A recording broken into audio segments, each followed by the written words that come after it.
더불어민주당 당대표 선거 대진표가 속속 채워지고 있습니다. 또 사퇴론을 일축하고 있는 국민의힘 장동혁 대표는 조만간 당 혁신 방안을 밝힌다고 하는데요. 자세한 정치권 소식 오늘은 박성민 전 더불어민주당 최고위원, 강전애 전 국민의힘 대변인과 짚어보겠습니다. 안녕하십니까? 네, 안녕하세요. 네, 더불어민주당 정청래 전 대표가 드디어 출마 선언을 했습니다. 자맹 기간이 꽤 길었는데 어제 출마 선언을 하면서 당 대표직을 이용해서 대선에는 출마하지 않겠다. 이런 말을 했습니다. 이 발언을 한 의도, 의미는 뭐라고 보세요? 그러니까 소위 말하는 이제 정청래 전 대표가 직면하고 있는 것이 결국에는 이제 자기 정치론이거든요. 그러니까 대통령을 뒷받침해서 어떤 여당 대표로서의 역할을 잘 수행했었다라기보다는 이제 본인의 어떤 차기 정치를 위해서 당 대표직을 잘 수행하지 못했다라는 평가가 있는 상황에서 결국에 그런 부분들을 불식시키기 위한 나름의 승부수였다라는 생각은 드는데, 근데 이게 문제는 결국 이제 전직 대표였던 거잖아요. 바로 직전까지 대표였다 보니까 사실 이 부분은 중요하지 않은 거예요. 오히려 당 대표면서 뭐 대선 출마는 안 하겠다라고 하는 것이 오히려 그럼 본인의 경쟁력을 낮추는 거 아닌가라는 의구심과 비판을 제기하시는 분들도 있고, 또 동시에 이미 직전에 대표를 하시면서 보여줬던 모습 자체가 다음 대선을 노리든 노리지 않든 이미 대통령을 제대로 뒷받침하지 못했다라는 부분이 이미 드러난 상황이다. 그렇기 때문에 이런 이야기가 사실 제가 봤을 때는 나름의 승부수였지만 조금 공허한 메아리처럼 들릴 수 있었다라고 보입니다. 네, 당내에서도 여러 의견이 나오는 것 같은데요. 또 어제 정청래 전 대표가 이재명 대통령의 재정전략회의 시간과 같은 시간에 출마 선언을 하면서 미필적 고의 아니냐 이런 목소리도 나오더라고요. 어느 정도 좀 맞춘 것이 아닌가라고 생각을 합니다. 다만 출마 선언까지는 조금은 시간이 걸렸다라는 평들이 있는데요. 그동안 이제 자기 정치 이야기가 나올 때 항상 얘기가 나왔던 것이 정청래 대표는 대통령께서 해외 순방을 가시면 당내에 잡음을 만든다라는 이미지들이 있었거든요. 그렇기 때문에 대통령께서 돌아오신 다음까지 기다린 다음에 이제서야 출마 선언을 한 것이 아닌가. 다만 시간에 있어서는 본인이 결국에는 국민은 영원하고 정권은 짧다라고 이야기를 했던 것처럼 지금 친명계와 정확하게 선을 긋는 이런 형태의 시간을 선택한 것이 아닌가라고 보입니다. 저는 어제 정청래 대표가 당대표 출마 선언을 하면서 한 이야기 중에 당대표직을 이용해서 대통령 대선에 나가지 않겠다라고 이야기한 것은 결국에는 이재명 대통령을 저격한 것이라고 생각을 하거든요. 대통령께서 당대표를 하시던 시절에 2년 전에 결국에는 비명 행사라는 이야기를 들으면서도 원외에서 본인을 돕고 있었던 더민주혁신회의 이런 분들 같은 경우는 한 번에 31명이 원내에 진입을 했고 본인의 변호인이었던 사람들까지 우수수 안으로 들어오면서 결국에는 대권주자로서의 입지를 더 키웠다라는 것, 이런 부분을 지적했던 것이 아닌가 싶습니다.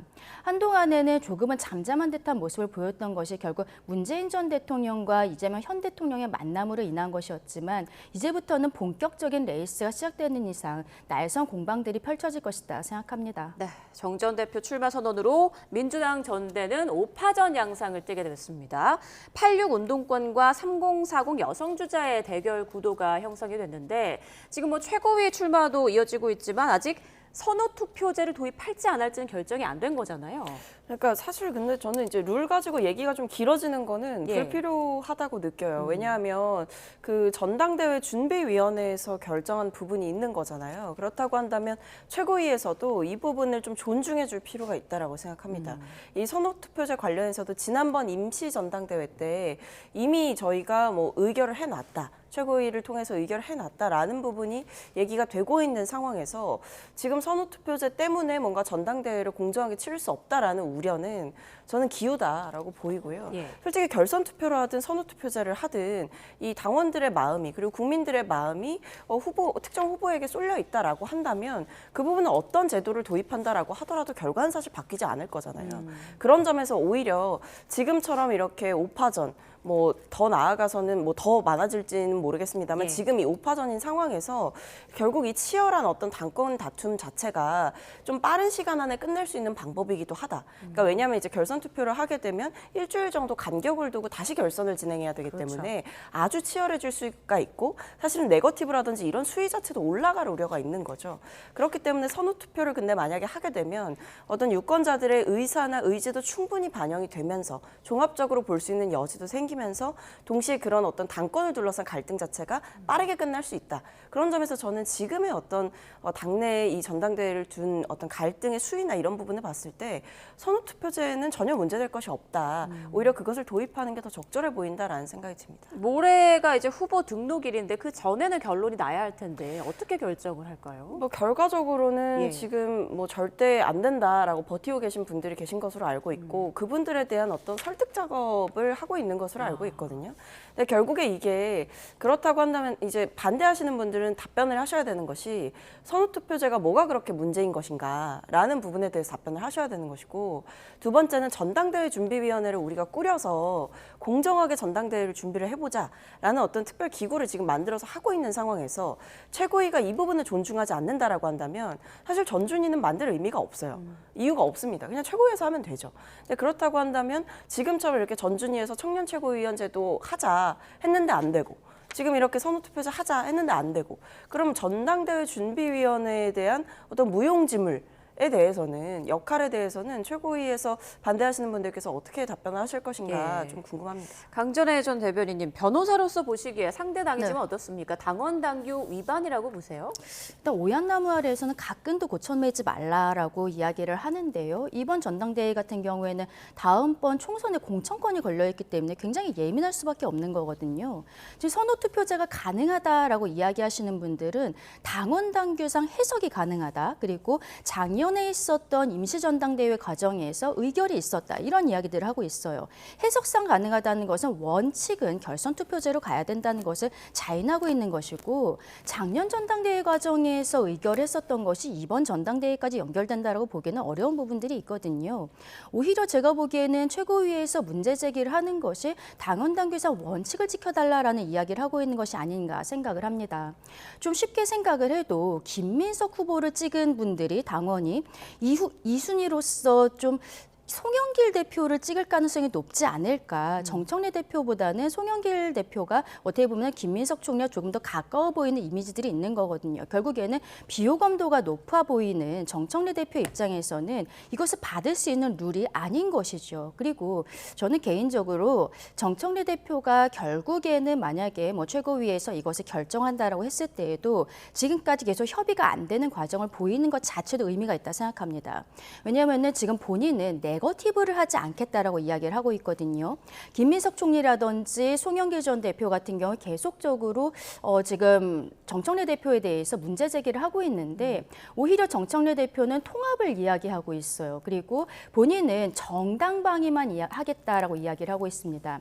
정당방위라는 표현을 쓰는 것 자체가 본인을 프레임화시키는 거죠. 피해자 프레임을 만들고 있다라고 생각을 합니다. 예. 그런 과정에서 여러 가지로 그 상황을 보았을 때는 저는 지금 당원 당규상으로는 결선 투표제로 가는 것이 맞지 않는가. 그리고 이것이 좀 격해지는 상황에서는 만약에 선호 투표제로 결정이 되었을 때는 정청래 대표 입장에서는 가처분 같은 것들도 좀 생각을 할 수 있지 않을까라고도 보입니다. 네, 선호 투표제를 도입하느냐 마느냐가 민주당 전당대회의 하나의 변수로 꼽히는 가운데 앞으로 좀 어떻게 결정될지 두고 봐야겠습니다. 이번에는 보안 수사권 이야기를 좀 해볼 텐데요. 민주당 유력 당권 주자들 지금 보안 수사권 폐지에 방점을 찍고 있는 상황이죠. 그런데 어제 정청래 전 대표 딴지일보 게시판에 보안 수사권 전면 폐지 닥치고 지금 당장이라는 글을 올렸습니다. 민주당 내에서도 일부 좀 우려의 목소리가 나오는 것 같은데 그래도 밀어붙인다라는 얘기일까요? 그러니까 뭐 밀어붙일 생각이 원래도 이제 있으셨던 거죠. 예. 그리고 사실 이제 민주당 내부의 어떤 당론이기도 했었습니다. 이제 보안 수사권을 이제 폐지해야 된다라는 부분에 대해서 사실 당내에선 이미 당론으로 확정을 했다라고 얘기를 하시는 분들도 계세요. 하지만 이제 문제는 보안 수사권 폐지하는 건 좋다 이겁니다.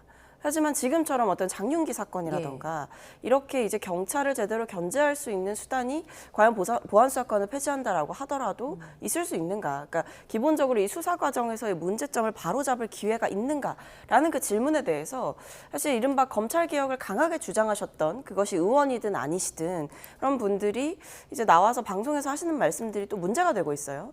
뭐 이제 검사가 경찰에 알리면 된다. 피해자가 수사 절차에 관여하면 된다. 뭐 킥스에서 뭐 처리를 하면 된다. 그러니까 이런 부분들이 사실 납득하기는 어려운 지점들이 있거든요. 그렇기 때문에 오히려 지금은 대통령께서 수차례 강조하셨던 이게 보안수사권 폐지도 좋지만 아주 예외적인 경우에 한해서는 남겨둬야 된다. 그렇지 않으면 문제가 발생할 수 있다라는 그 부분에 대해서 현실적으로 드러난 장면들이 있는 거예요. 그렇다고 한다면 국민들께서 불안해하시고 답답해하시고 걱정도 되신다. 이런 말씀들을 전하고 계신 상황이라고 한다면 저희도 보안수사권 폐지할 거고 걱정하시는 문제에 대해서는 이러이러하게 문제가 없게 하겠습니다. 라고 얘기를 해야 되는데 그게 그렇게 구체적이어 보이거나 안심할 만한 대안이 제시되고 있지 못하다라는 게 제가 봤을 때 지금의 현실이에요. 그렇다고 한다면 민주당 내에서도 당론으로 결정했다라고 하더라도 혹은 이 부분이 어떤 정치 쟁점화, 정치 구호화된 부분이 있다라고 하더라도 그 부분을 인정하고 정직하게 인정하고 하지만 이 개혁이 국민들의 삶에 피해를 끼치지는 않는가 이 부분에 대해서 저희가 오히려 구체적인 답변을 내놔야 될 때인 거죠. 근데 그런 준비 없이 이것을 밀어붙이기만 한다라는 것은 오히려 개혁을 우선하다 국민들의 삶을 놓칠 수 있다라는 생각이 듭니다. 국민의힘은 보안 수사권을 그대로 유지해야 한다라는 입장인 거죠? 그렇죠. 그 보안 수사권을 유지해야 되고 지금 민주당에서 작년 전당대회 과정에서 정청래 대표가 대선 공약도 아니고 당대표 공약으로서 검찰 개혁을 추석밥상에 올리겠다라고 이야기를 하면서 정말 번갯불에 콩 구워 먹듯이 검찰은 올해 가을에 폐지가 되게 되었거든요. 이 부분도 1년 정도는 유예를 해야 된다라고 말씀을 드리고 있습니다. 또 경찰에서 전권을 송치해야 한다라든지 여러 부분에 있어서 저희는 보완적인 내용들을 이야기를 하고 있는데 문제는 법안이라는 것은 지금 국회에서 완전히 다수를 점하고 있는 여당 그러니까 민주당에서 일방적으로 통과를 시킬 수 있는 부분들이 분명히 있는 거거든요. 대통령이라든지 그리고 정성호 법무부 장관조차도 이 보안 수사권에 대해서는 일부 남겨놔야 된다라는 의견들 계속 피력했음에도 불구하고 민주당 내부에서는 속도가 완전히 붙고 그리고 국민의 민생과 관련이 되어 있는데 이유를 모르겠습니다만 이 법안의 통과가 전당대회 전까지 돼야 된다라는 이야기까지 나오고 있는 상황입니다. 여기에 대해서 조금 아까 최고위원께서 정직하게 인정하고 사과해야 된다라고 말씀을 하셨는데요. 저는 여기에 대해서 인정하고 사과를 해야 되는 사람은 김민석 전 총리라고 생각을 합니다. 왜냐하면 정청래 대표 같은 경우에는 대통령께서 예외적으로 놔둬야 된다라고 말씀을 하셨을 때에도 현직 당대표면서도 여기에 대해서는 완전 폐지해야 된다는 SNS 글을 올리기도 했었거든요. 근데 말씀드린 것처럼 대통령이나 법무부 장관조차도 남겨야 된다라고 하는데 김민석 전 총리는 총리직을 그만두기 전에 완전 폐지가 정부의 결국에는 확정된 결론이다라고 발표를 해버렸어요. 그러니까 민주당에선 이 법안 처리에 더 속도가 들어가게 된 것이죠. 이건 결국에는 김민석 총리가 강성 지지층들에게 소구를 하면서 본인이 전당대회에서 우위를 점하기 위해서 지금 정말로 가장 중요한 보안 수사권이라는 것을 넘겨준 것이 아닌가 이런 생각을 할 수밖에 없는 것이거든요. 민주당 내 그 지금 권력 다툼이 정말 정점을 향해 가면서 국민들의 민생은 뒤편으로 가고 있고 지금 상황은 정성호 법무부 장관이 민주당과 대화가 되지 않으니까 오히려 저희 국민의힘에게 법사위에 들어와서 이런 우려를 전달해달라고 정정식 원내대표에게 이야기까지 하는 상황들 정말 우리 국민들께서 이해하실 수 있을지 좀 답답하다라고 말씀드리고 싶습니다. 짧게 하실 말씀 있으실까요? 근데 뭐 김민석 전 총리의 얘기는 제가 봤을 때는 이제 정부에서 이 보안수사권 폐지로 이제 가닥을 잡고 결국에는 이제 국회에서 논의를 더 해달라라는 것이 최종적인 이야기였기 때문에 그 부분에 대해서 말씀을 하신 것이라고 생각이 들고요. 그러니까 지금 당내에서도 어쨌든 수기를 해야 된다라는 이야기가 나오고 있는 만큼 저희 안에서 일단 현명한 결론 도출하는 것이 맞다 이렇게 생각이 듭니다. 네, 알겠습니다. 보수 진영 이야기를 좀 해보겠습니다. 국민의힘 안철수 의원, 우리 당에 얼씬도 하지 말라며 한동훈 의원에 대한 견제를 드러냈었는데요. 여기에 또 개혁신당 이준석 대표가 계엄을 자신의 정치적 분칠에 이용한다는 취지로 한동훈 의원을 또 겨냥했습니다. 보수 진영 주자들 사이에 어떤 주도권 싸움이 시작된 걸까요? 어떻게 보세요? 일단 한동훈 의원이 먼저 좀 날선 메시지들을 낸 것은 사실이거든요. 안철수 의원과 관련해서는 추경호 당시 원내대표의 재판에 증인으로 출석을 해서 그동안에 한동훈 의원이 이야기한 것과 좀 다른 형태의 안철수 의원이 증언을 하다 보니까 한동훈 의원이 거기에 대해 사실이 아니다라는 이야기를 한 것이죠. 여기에 있어서는 한동훈계의 스피커들이 방송에서 이야기를 하고 아마도 또 지지자들께서 안철수 정치위원에게 굉장히 좀 문제 제기를 했었던 것이 감정적으로도 좀 에스컬레이트가 되면서 기자회견상으로 저런 격한 말씀들을 하셨던 것이 아닌가 싶습니다. 그리고 개혁신당과 관련해서는 정의안 후보의 그런 자작극과 관련해서 개혁신당 측에서는 일관되게 모르고 있었다라고 이야기를 하고 있는데 한동훈 의원도 거기에 대해서 문제 제기를 하고 있어요. 예. 근데 좀 안타까운 것은 중도 보수를 표방하고 있는 이분들께서 서로 간의 싸움을 보이고 있는 것은 국민들께서 보시기에도 지금 여당과 대통령을 견제해야 되는 부분들에 대해서는 소홀히 하고 있다라는 생각을 하실 수밖에 없는 거거든요. 그리고 개인적으로는 한동훈 의원 같은 경우에는 제명을 당했을 때도 그랬고 그리고 이번 선거 과정에서도 계속적으로 당으로 돌아오겠다라고 이야기를 하고 있는데 당내에서 이렇게 비토 세력을 만들어가는 모습들이 분명히 있다라고 생각을 합니다.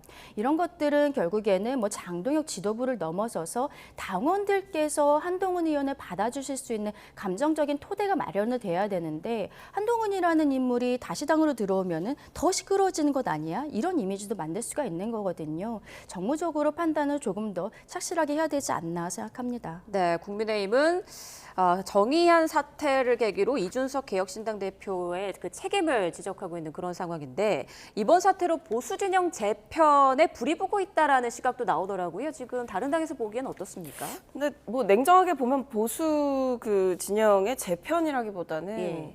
재편이 이루어지고 있지는 않은 것 같고요. 그냥 이제 주도권 싸움은 이루어지고 있다. 그러니까 소위 말해 이제 차기 주자는 나다. 라는 부분에 대해서, 그러니까 보수 재건의 어떤 적임자라든지 정책 지분을 가진 사람은 나다라는 일종의 주도권 싸움은 분명하게 이루어지고 있는 것 같아요. 그래서 일종의 뜬금없지만 이제 반 한동훈 연대가 다른 방식으로 뭐 이준석 의원과 안철수 의원 이 두 분이 사실 지금 또 한동훈 의원을 향해서 비판을 하고 있는 상황이거든요. 그런 모습들이 또 연출이 되기도 하는 것이고 그렇기 때문에 결과적으로 한동훈 의원이 더욱더 좀 설 자리는 없어 보인다. 뭐 복당이라든지 아니면 보수 진영 내부에서 어떤 인정을 받거나 세력화를 하기에는 무리가 있어 보인다라는 것이 현실적인 판단인 것이고 그리고 앞서 앵커께서 질문 주신 내용적으로 보면 보수 재건이나 개편을 위한 논의가 진정 이루어지고 있나. 지금 장도혁 대표조차도 물러나고 있지 않은 것이 국민의힘 내부의 현 주소입니다.